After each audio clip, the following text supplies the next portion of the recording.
Assalamualaikum warahmatullahi wabarakatuh. Apa kabar semuanya hari ini? Insya Allah kita semua dalam keadaan sehat walafiat ya. Untuk kita memulai pembelajaran, mari sama-sama kita mulai dengan baca basmalah. Bismillahirrahmanirrahim. Materi kita hari ini adalah Bismillahirrahmanirrahim. Materi kita kali ini yaitu tentang perkembangbiakan pada hewan. Ya, yang mana pekan lalu kita sudah belajar tentang perkembangbiakan pada tumbuhan. Pada pertemuan kali ini kita akan membahas tentang perkembangbiakan pada hewan. Kita simak berikut ini.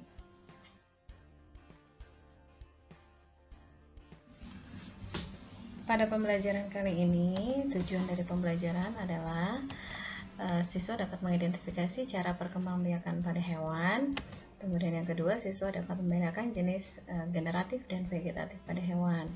Keyword atau kata kunci yang akan kita sering gunakan di pembahasan kita kali ini adalah generatif, ovipar, vivipar, ovovivipar, dan vegetatif. Ya, yang pertama kita akan bahas tentang generatif atau kita kenal dengan perkembangbiakan secara kawin atau seksual, yang mana perkembangbiakan generatif ini adalah mempertemukan antara hewan yang berjenis kelamin jantan dengan hewan yang berjenis kelamin betina, yang mana hewan jantan ini akan menghasilkan sel kelamin jantan dengan nama sperma. Kemudian kalau hewan betina akan menghasilkan sel kelamin betina yang kita sebut atau kita kenal dengan ovum atau sel telur.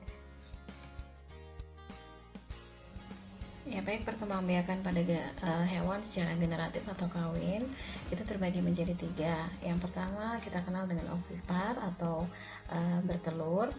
Ya, yang mana ovipar ini berasal dari kata ovum yang berarti telur, sehingga dikatakan bahwa hewan ovipar itu adalah hewan-hewan yang berkembang biak secara bertelur.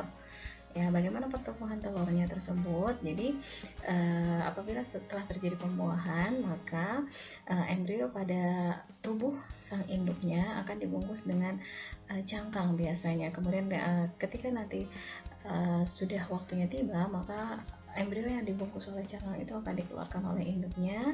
Kemudian nanti setelah keluar akan dierami atau akan dijaga oleh induknya sampai tiba waktunya untuk menetas. Contohnya adalah hewan-hewan pada gambar seperti unggas, ada angsa, kemudian ada burung, kemudian ada hewan air seperti ikan, selanjutnya ada kupu-kupu, katak, dan lain sebagainya.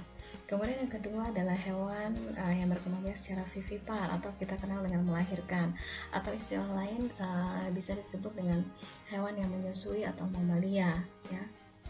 Yang mana hewan yang melahirkan ini apabila terjadi pembuahan atau perkawinan, ya, embrio tersebut akan tumbuh pada rahim sang induknya. Kemudian ketika nanti sudah masanya tiba, sudah waktunya tiba untuk dilahirkan, maka calon bayi tersebut akan dilahirkan oleh induknya. Setelah dilahirkan, mereka akan disusui oleh induknya dalam waktu yang tertentu. Contoh dari hewan vivipar ini adalah seperti singa, beruang, kuda, dan juga ada hewan air seperti lumba-lumba dan hewan-hewan vivipar lainnya. Kemudian ciri dari hewan melahirkan sendiri itu memiliki kelenjar susu yang dapat menyusui anaknya. Kemudian yang ketiga adalah hewan yang berkembang biak secara ovovivipar atau dikenal dengan bertelur dan juga melahirkan. Ovovivipar ini adalah perpaduan cara bertelur dan melahirkan. Hewan betina mengeluarkan telur dari tubuhnya, ya. Kemudian sebelumnya itu terjadi pembuahan, telur terus berkembang dalam dalam tubuh induknya. Kemudian makanan yang dimakan oleh induknya tersebut akan dibutuhkan oleh embrio tersebut untuk bisa tumbuh, dan akhirnya bisa pada saat waktunya nanti dilahirkan, embrio dalam cangkang telur yang ada di dalam tubuh induknya itu akan menetas, kemudian akan dikeluarkan dalam bentuk anaknya, dalam bentuk keturunannya gitu, ya. Dan beberapa jenis hewan ovovivipar diantaranya adalah ada kadal, kemudian ada beberapa jenis paus, kemudian ada hiu juga, kemudian ada ikan pari, platypus, dan kuda laut. Setelah tadi kita membahas tentang perkembangbiakan pada hewan secara generatif, maka saatnya kita membahas tentang vegetatif pada hewan, yang mana pada hewan ini juga terjadi perkembangbiakan secara tidak kawin atau aseksual. Dia akan menggunakan anggota tubuhnya sendiri tanpa harus adanya jantan dan betina ya. Contohnya hewan yang berkembang biak secara vegetatif itu ada dengan cara membelah diri. Contohnya di sini adalah hewan bersel satu seperti amoeba, dimana terlihat pada gambar berawal dari satu inti selnya, kemudian dia akan membelah diri lama kelamaan menjadi dua sel dan seperti itulah seterusnya. Jadi dari satu menjadi dua, dua menjadi empat, dan seterusnya. Kemudian yang kedua, secara fragmentasi. Fragmentasi ini contohnya adalah cacing pipih atau yang kita kenal dengan planaria, yang mana pada cacing tersebut apabila dia memutuskan anggota tubuhnya ya, memutuskan bagian-bagian anggota tubuhnya, maka bagian-bagian tersebut akan menjadi calon organisme tersebut lagi gitu. Jadi cacing pipih apabila terputus bagian atasnya, maka lama-kelamaan akan menjadi cacing pipih berikutnya, kemudian bagian lain juga seperti itu ya. Biasanya ini terjadi pada hewan bersel banyak ya, jadi bukan seperti amoeba tadi yang bersel satu, tapi ini selnya banyak, ada di bagian atas, tengah, dan juga bawah. Kemudian apabila terpotong, baik sengaja maupun tidak sengaja, lama-kelamaan akan berkembang menjadi organisme atau hewan yang baru. Kemudian yang ketiga adalah tunas ya. Tunas ini hampir sama dengan pada tumbuhan, yang mana dia